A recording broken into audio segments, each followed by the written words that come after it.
Next, we're going to hear from Teresa Gutierrez, who is a member of the party's Secretariat, a co-coordinator of the May 1st Coalition for Worker and Immigrant Rights, and she's a leader of the International Action Center's Latin America and Caribbean Committee. And she will speak on migration, repression, and the People's Power Assembly movement.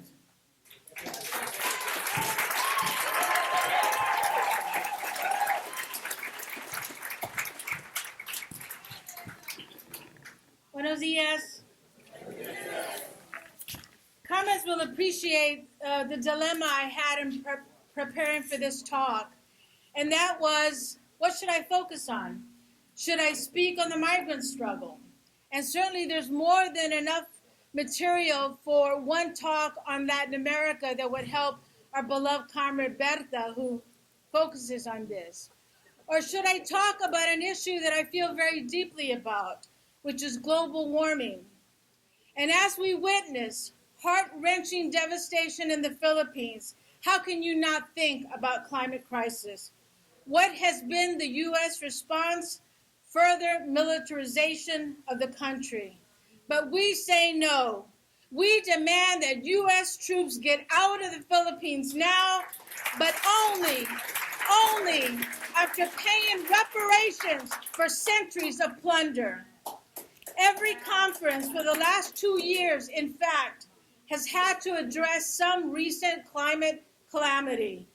This demonstrates that the climate crisis necessitates that our party consider dedicating a specially convened conference to this issue, because this is an issue that cries out for worldwide socialist revolution.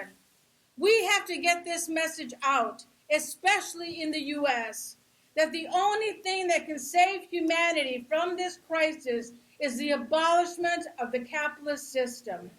Only organizations and governments who thoroughly put the needs of the people before the capitalist class have the answers. Cuba, of course, took it further, and they ousted and kept out that capitalist class altogether. But as a comrade born in stolen Mexico, I need to bring to the party's attention developments on the immigration question.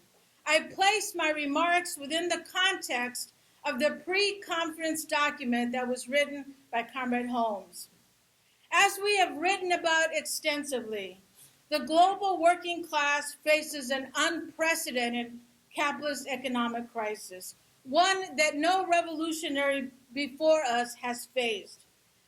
Capitalism is at a dead end, and a dying animal is a desperate animal, a dangerous animal. But as Marxists, we know that every single capitalist crisis contains the seeds of the system's own destruction. So how do we prepare for this destruction? How do we accelerate it? First, of course, by studying the crisis and its period. Conditions for migrants here and around the world provide much material for understanding the crisis, as well as guides for the next steps of the struggle, for building the People's Power and Workers' Assembly, for recruiting, and in general, for preparing the party to be even more battle ready, especially after this exciting weekend. So I offer these remarks on the immigration issue within this context. Where is the struggle for migrant rights today? What has happened since Wall Street began its contemporary attack in 2005? The upsurge of millions of immigrants and their supporters in 2006 pushed back the heinous Sensenbrenner bill. But the ruling class took note of this massive upsurge and carefully and meticulously responded accordingly. It began to wage an unprecedented assault against the vulnerable sector of the working class. It mirrored the monstrous assault on the Black community. Mass incarcerations and mass deportations of oppressed people became the rule. An entire generation is experiencing untold dehumanization and degradation. This is a war, comrades and friends. This is a war on the oppressed, especially on youth. Since 2008, about 2.5 million workers have been deported. Thousands have been picked up under the E-Verify system. Racial profiling is wide-sweeping. It is now a felony to cross the border without documents. And if current legislation in Washington passes, it will be a felony for a so-called citizen to give an undocumented worker water on the scorching Arizona desert or a ride home from work in Tennessee. This is divide and conquer at its finest. Government policy mandates that 35,000 beds in detention centers must be filled every night by detained migrants, making humongous profits for the CCA, a policy that did not stop during the government recent shutdown.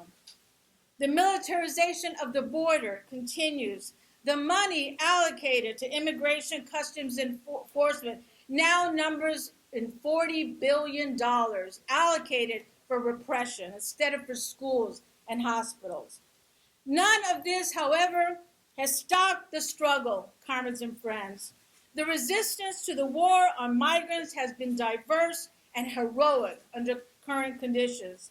It can be as small but profound as the young people throwing rocks from Mexico at migra agents on the border. In fact, a note for FIST comrades, most of the resistance is being led by young people. No surprise, because of the 250 million workers who have been forced to migrate from nations around the world, the vast majority are young people. But resistance goes on. The dreamers, after carrying out appeals after appeals to Congress, are now very frustrated and are moving in an independent and radical direction. Over the last few months, young migrants have deliberately gotten themselves detained by ICE agents, have gone up to the migra in a planned action, and gotten themselves purposely detained. Why? So they can go into the detention centers, organize the incarcerated, and condemn conditions inside. The only way you can describe that is bold, damn bold. Those are the kinds of youth we need to join FIST, work with the PPA, and recruit to the party. And the resistance goes on, like that of the exemplary struggle of the Boston school bus drivers. The migrant rights movement, like many others, is not necessarily class conscious or revolutionary. It is diverse, scattered, single-issued, and there are still those who hope that the Social Democrats will lead them out of the void. Class consciousness is not high, but there are seeds of it everywhere. This all must be part of our assessment. There is an upsurge in struggle on other fronts, the low-wage workers, the new direction from the unions, who in a progressive turn are attempting to fill their ranks with those traditionally out of the conventional labor movement, and many more examples I don't have time for. We want to work side by side with these sectors, no matter their ties to the capitalist parties. We want to be in the trenches with them and fan the flames of struggle at every turn. We understand the role of the Democratic Party, who serve to put a brake on the struggle. But we are not ultra-leftists either, that spew strident rhetoric that can also put a brake in the struggle. Our entire 50-plus history is one of non-sectarianism, bold but principled intervention. We are some of the best coalition builders in the country, including with Social Democrats. Let's be proud of that. We know that they are not the enemy. The capitalist class is. But if the movement is only led by those who count on the capitalist parties, then it will be a movement like the capitalist system, at a dead end. The migrant question illuminates this. There are many who accept the proposed legislation in Congress now. It is not what migrants have been fighting for. It does not address the root causes of migration. That would challenge imperialism. It accepts guest workers, which means accepting Homeland Security's program of slamming the back door while opening the front door. More workers are being deported than ever before, at the very same time that more workers are being allowed to come in through these guest worker programs, in conditions that the Southern Poverty Law Center describes as near slavery. So while we must work with everyone, the most important thing the party can do in terms of the mass struggle is build the movement for the People's Power Assemblies. Our class urgently and desperately needs the PPA. The migrant question dramatically demonstrates the need for an independent, class-conscious, revolutionary formation to up the ante. We need the PPA. We need workers' assemblies to get into the mass struggle. We must fight for every right for our class, whether it is legalization, an end to the prison pipeline, or even a traffic light at the corner. A dying animal is a dangerous animal. Look at what the ruling class did after the migrant movement's upsurge. Workers flexed their muscles in '06 and said bosses cannot run, the workers said the bosses cannot run this country without us. You cannot pick the food in the fields, deliver it in the restaurants, take care of the children, and all the rest without us. That's what migrants declared. After this upsurge, the ruling class carried out all the anti-immigrant attacks we see today. The flexing of class power by migrants in '06 hit them hard nonetheless. They lost profits. We must remember that May Day 2006, May Day '06, was a strike. It was a walkout, and it cost the ruling class billions in profits.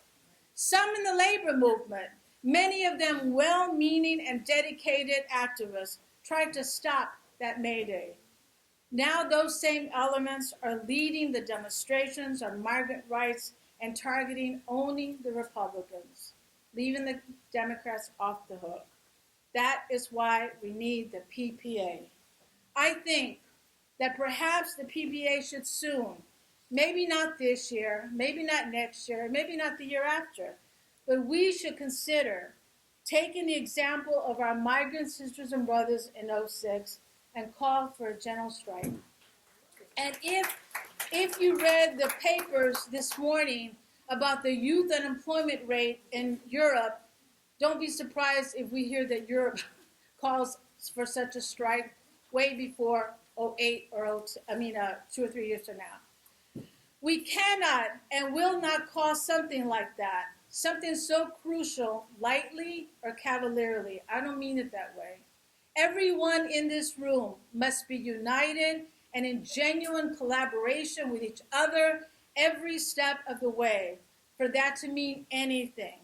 And we must examine the material basis and conditions before we make that decision. But sooner or later, we must be bold, like the workers at Chicago Republican Windows when they took over that factory not too long ago. And soon, we will see workers walk out of their factories and offices and then go back and run them without the bosses. But that can only start by building class-wide unity, solidarity, and consciousness. We will fight for all this and more, and we will win. We will win a world with no borders, where workers are free to come and go without fear of being caught like an animal in the desert, without fear of drowning in the icy waters of the Mediterranean, a world where migrants are not created by the drive for profits or by the death and destruction of climate change. I would like to end with a fist up to Honduras. They have an important election coming up where their presidential candidate, Xiomara Castro, is calling for socialism. And like many places around the world, they too are carrying out people's assemblies. Here is how they describe it in one of their election cards. People's power, in simple words, is the power of the people expressed through different forms of participation in major decisions in the life of a country. The political, economic, social, cultural, environmental, international. Sounds like Cuba, right? Moving from a representative democracy to a participatory one. The people's power must be organized.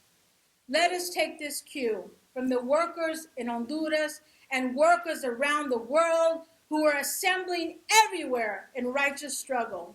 The greatest act of solidarity we can give them is to build a revolutionary movement right here in the United States, a movement that defeats capitalism once and for all. That is the task at hand. Down with capitalism, shut down viola, legalization, and nothing less. Forward with a People's Power Assembly. Build a workers' world, socialism or death. Thank you.